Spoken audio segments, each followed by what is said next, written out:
স্ত্রী ইকরাকে ঘিরে ৩টি গুরুত্বপূর্ণ ও চাঞ্চল্যকর তথ্য নিজের ফেসবুক অ্যাকাউন্টে দেওয়া এক দীর্ঘ স্ট্যাটাসে তুলে ধরেছেন আত্মগোপনে থাকা ছোট পর্দার অভিনেতা জাহের আলভী। শুক্রবার গভীর রাতে দেওয়া ওই পোস্টকে নিজের শেষ পোস্ট বলেও উল্লেখ করেন তিনি।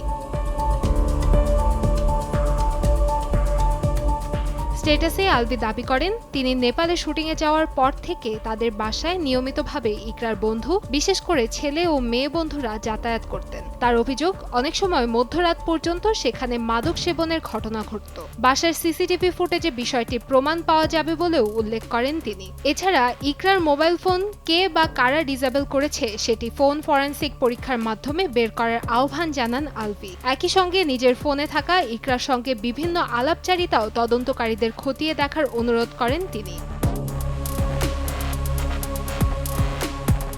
তৃতীয় পয়েন্টে তিনি ইকরার পোস্টমর্টেম রিপোর্ট নিয়ে প্রশ্ন তোলেন। তার অভিযোগ, মৃত্যুর পর ইকরার পরিবার কেন পোস্টমর্টেম করাতে বাধা দিয়েছে সেই তদন্ত করা প্রয়োজন। পাশাপাশি তিনি অনুরোধ করেন, কোনো চাপ বা প্রভাবের কারণে রিপোর্টের প্রকৃত তথ্য যেন পরিবর্তন না করা হয়। স্ট্যাটাসে স্ত্রীর পরকীয়ার অভিযোগও তোলেন আলভী। তার দাবি, বিবাহিত অবস্থায় জাহাঙ্গীরনগর বিশ্ববিদ্যালয়ের দর্শন বিভাগের ৪১তম ব্যাচের নাবিদের সঙ্গে বিবাহ বন্ধনে আবদ্ধ হয়েছিলেন ইকরা।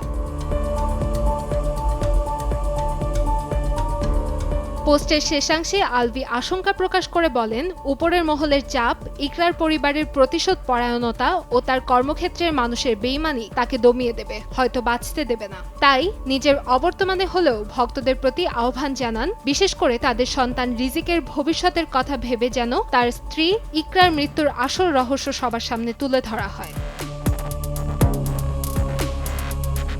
২০১০ সালের ৯ নভেম্বর মাত্র ১৯ বছর বয়সে পালিয়ে বিয়ে করেন জাহের আলভী ও ইকরা। দীর্ঘ ১৪ বছর পর ২০২৪ সালে তাদের বিয়ের বিষয়টি প্রকাশ্যে আসে। রিজিক নামে একটি পুত্র সন্তান রয়েছে এই দম্পতির। গেল ২৮ ফেব্রুয়ারি দুপুরে রাজধানীর মিরপুর ডিওএইচএস এলাকার একটি বাসা থেকে ইকরার মরদেহ উদ্ধার করে পুলিশ। এ সময় আলভী একটি নাটকের শুটিংয়ে অংশ নিতে নেপালে অবস্থান করছিলেন।